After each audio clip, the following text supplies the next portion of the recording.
எந்த மருந்தும் வேண்டாம், எந்த பத்தியமும் வேண்டாம், எந்த உடற்பயிற்சியும் வேண்டாம்.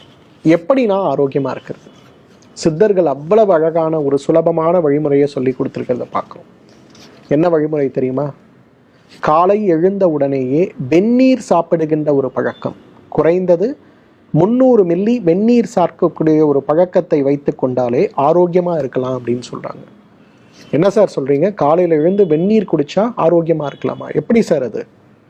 சித்தர்கள் அவ்வளவு அழகாக சொல்கிறாங்க. நம்ம உடம்பு வாத பித்த கபம்னு 3ஆக பிரிஞ்சிருக்கிறத பார்க்கணும். வாத உடம்புக்காரங்க என்ன செய்யணும், பித்த உடம்புக்காரங்க என்ன செய்யணும், கப உடம்புக்காரங்க என்ன செய்யணுங்கிற ஒரு அழகான புரிதல். 1 லிட்டர் தண்ணீரை எடுத்து நன்றாக கொதிக்க வைத்து அதை 750 மில்லியாக குறுக்கி காலை வெறும் வயிற்றில் பொறுக்கின்ற சூடில் குறைத்தால் வாத உடம்புக்காரர்களுக்கு அதை போல சிறந்த அமிர்தம் ஒன்றுமே கிடையாது. அதே போல 1 லிட்டர் தண்ணீரை எடுத்து கொதிக்க வைத்து 1/2 லிட்டராக குறைத்து அதை காலை வெறும் வயிற்றில் இளம் சூடாக சாப்பிட்டால் பித்த உடல்காரர்களுக்கு அதைவிட சிறப்பான மருந்து எதுவுமே கிடையாது. கப உடம்புக்காரங்களுக்கு 1 லிட்டர் தண்ணீரை 1/4 லிட்டராக குறைத்து அந்த வெந்நீரை பொறுக்கின்ற சூடில் காலை வெறும் வயிற்றில் குடித்தால் அவர்களுக்கு அதைவிட அமிர்தமான மருந்து உலகத்திலேயே கிடையாது. இதுக்கு வெந்நீர் மருத்துவம்னு பேர். இந்த வெந்நீர் மருத்துவம் அப்படிங்கிறது கால மாறுபாடுகளாலும் கொள்கைகளாலும் மறைக்கப்பட்ட ஒரு மருத்துவம்னே சொல்லலாம். ஏன்னா இந்த வெந்நீர் மருத்துவத்தை பயன்படுத்தி இன்றைக்கு உலகத்தில் இருக்கக்கூடிய பெரிய நோய்களையே கட்டுக்குள் கொண்டு வர முடியும். தினசரி வாழ்க்கையில் நம்மை சிரமப்படுத்தக்கூடிய எவ்வளவோ நோய்களை குணப்படுத்தவும் முடியும் அப்படிங்கிறது தமிழ் மருத்துவ நூல்கள். குடிக்கின்ற பாத்திரத்தை பொறுத்தே வெந்நீருடைய குணம் மாறுகிறது அப்படின்னு சொல்றாங்க. அந்த காலத்துல தங்க பாத்திரங்கள் உண்டு. தங்க பாத்திரத்தில் சாப்பிடும்போது உடல் பொலிவு ஏற்படுமா வெந்நீரை தங்க பாத்திரத்துல விட்டு சாப்பிட்டா. வெள்ளி பாத்திரத்துல வெந்நீரை விட்டு அந்த நீரை நாம் குடிக்கும் போது உடல்ல இருக்கக்கூடிய பித்தம் குறைந்து தீர்க்க முடியாத தோல் நோய்கள் சொல்லுகின்ற வெண்புள்ளி நோய்களுக்கும் சோரியாசிஸ் நோய்களுக்கும் பால்வினை நோய்களுக்கும் ஆறாமல் இருக்கக்கூடிய வயிற்று புண்ணையும் ஆற வேண்டும்னா ஒரு வெள்ளி டம்ளர்ல வெந்நீர் காலையில பித்த உடம்புக்காரங்க 1/2 லிட்டர் குடிக்கணும், கப உடம்புக்காரங்க 1/4 லிட்டர் குடிக்கணும், வாத உடம்புக்காரங்க 3/4 லிட்டர் குடிக்கணும். இதை குடிச்சாலே உங்க உடம்புல இருக்கக்கூடிய வாத பித்த கபதோஷங்கள் சீராகும், தோல் நோய்கள் தீர்க்க முடியாத நோய்கள் மாறும். இரத்த சோகையால் அவதிப்பட்டு கொண்டிருப்பவர்கள் இரும்பு பாத்திரத்துல வெந்நீர் போட்டு சாப்பிட்டா போதுங்கிறது. செம்பு பாத்திரம் நம்ம எல்லாருமே சாப்பிடக்கூடியது. அதை சாப்பிடும்போது உடலுடைய ஆரோக்கியம் மேம்படும் அப்படிங்கிறது தமிழ் மருத்துவ நூல்கள். அந்த அளவுக்கு பார்த்தீங்கன்னா வெந்நீர் குடிப்பதால் உடல்ல மிகப்பெரிய ஆரோக்கியம் ஏற்படுவதை நாம் பார்க்க முடியும்.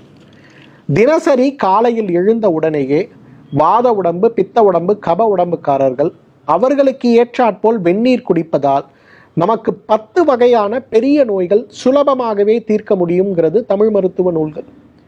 முதலாவது தலைவலி, ஒற்றை தலைவலிக்கு மிகச்சிறந்த மருந்து காலை வெறும் வயிற்றில் வெந்நீர் குடிப்பது. செரிமான மண்டலம் சார்ந்த எல்லா நோய்களுக்கும் காலை வெறும் வயிற்றில் வெந்நீர் குடிப்பது சாலச் சிறந்தது. சைனஸ், அலர்ஜி, சைனசைட்டிஸ், மூக்கில் தண்ணீர் ஒழுகக்கூடிய பீனசம் சார்ந்த நோய்களுக்கு இந்த காலையில் வெறும் வயிற்றில் வெந்நீர் குடிப்பது மிகச்சிறந்த மருந்து. வயிறு சம்பந்தப்பட்ட உபாதைகள், வயிறு உப்புசம், வயிறு எரிச்சல், உணவு குழல் எரிச்சல் சார்ந்த நோய்களால் அவதிப்படுபவர்கள் காலை வெறும் வயிற்றில் வெந்நீர் குடிப்பது அதுவே அவர்களுடைய நோய்களுக்கான மிகச்சிறந்த மருந்து. பித்தப்பை கற்களை கரைக்கவும் ஈரல் சார்ந்த நோய்களை குணப்படுத்தவும் வெந்நீர் ஒரு மிகச்சிறந்த மருந்துன்னு சொல்லலாம். இன்றைக்கு உடல் எடை குறைய வேண்டும்ங்கிற கவலை, உடல் எடை குறைப்புக்காக அவதிப்பட்டு கொண்டிருப்பவர்கள் யாராக இருந்தாலும் அவர்களுக்கும் வெந்நீர் ஒரு மிகச்சிறந்த மருந்துன்னு சொல்லலாம். இன்றைக்கு மாதவிலக்கு சார்ந்த கோளாறுகளால் அவதிப்பட்டு கொண்டிருக்கக்கூடிய பெண்கள் அந்த மருந்து சாப்பிட்டேன் இந்த மருந்து சாப்பிட்டேன்னு கவலைப்படாம காலையில எழுந்த உடனே உங்க உடம்பு வாதமா பித்தமா கபமாங்கிறத மட்டும் புரிஞ்சுக்குங்க. ஒரு ஆயுர்வேத மருத்துவரை, தமிழ் மருத்துவரை சந்திச்சிங்கன்னா அவங்களே உங்களுக்கு வாதமா பித்தமா கபமான்னு சொல்லி கொடுப்பாங்க. அதுக்கு ஏற்றாற்போல வெந்நீரை குடிங்க. அந்த வெந்நீரை 1 மண்டலம் குடித்து பாருங்களேன், உங்களுடைய மாத விலக்கு சீராகிறதையும் மாத விலக்கு நேரங்களில் உடல்ல இருக்கக்கூடிய கழிவுகள் வெளியேறுவதையும் பார்க்க முடியும். காலை எழுந்தவுடன் வெந்நீர் குடிக்கும் போது மலச்சிக்கலோ வாயு தொந்தரவோ வயிற்றில் தேங்கி கிடக்கக்கூடிய அமிலங்களால் ஏற்படுகின்ற பாதிப்புகளோ ஒரு துளி கூட உங்களுக்கு ஏற்படாமல் இருக்கிறத பார்க்கலாம்.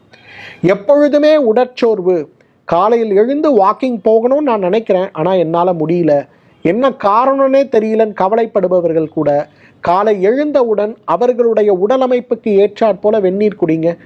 அடுத்த ஒரு வாரத்தில் பாருங்க, 5 மணிக்கு எழுந்துக்கணும்னா எழுந்து நடந்து வேலைகளை செய்யக்கூடிய அளவுக்கு நம்ம உடல் மாற்றம் அடைகிறத பார்க்கலாம். இது எல்லாத்துக்கும் மேலே இன்றைக்கு காயகல்பமாக உடலுக்கு செயல்பட்டு உடலை ஆரோக்கியப்படுத்துகின்ற அழகான ஒரு அருமருந்து எதுனா நிச்சயமா வெந்நீர் தான். இதில் ஒரே ஒரு பாயிண்ட் என்னன்னா, வாத உடம்புக்காரங்க, பித்த உடம்புக்காரங்க, கப உடம்புக்காரங்க நம்ம உடம்பை பிரித்து இந்த உடம்புடைய தன்மைக்கு ஏற்றாற் போல வெந்நீர் குடிக்கக்கூடிய ஒரே ஒரு மாறுதல் மட்டும் செஞ்சு பாருங்களேன், உடலுடைய ஆரோக்கியம் மிகப்பெரிய அளவில் மேம்படுவதை நிச்சயமாக நம்ம பார்க்க முடியும். காசா பணமா ஒன்றும் இல்லைங்க, தினசரி வீட்டில் செய்யுங்க. வீட்டில் இருக்க பெரியவங்க, குழந்தைங்க எல்லாருமே ஃபாலோ பண்ணுங்க. ஒரு மண்டலம் 48 நாட்கள் இதை ஸ்ட்ரிக்டாக காலையில் ஃபாலோ பண்ணுங்க. 49வது நாள் இந்த வீடியோவோட கமெண்ட் செக்ஷனுக்கு வந்து இதை 48 நாள் சாப்பிட்டதுனால உங்களுக்கு என்ன பலன் இருந்தது அப்படின்ற உங்கள் அனுபவத்தை என்னோட பகிர்ந்துக்குங்க.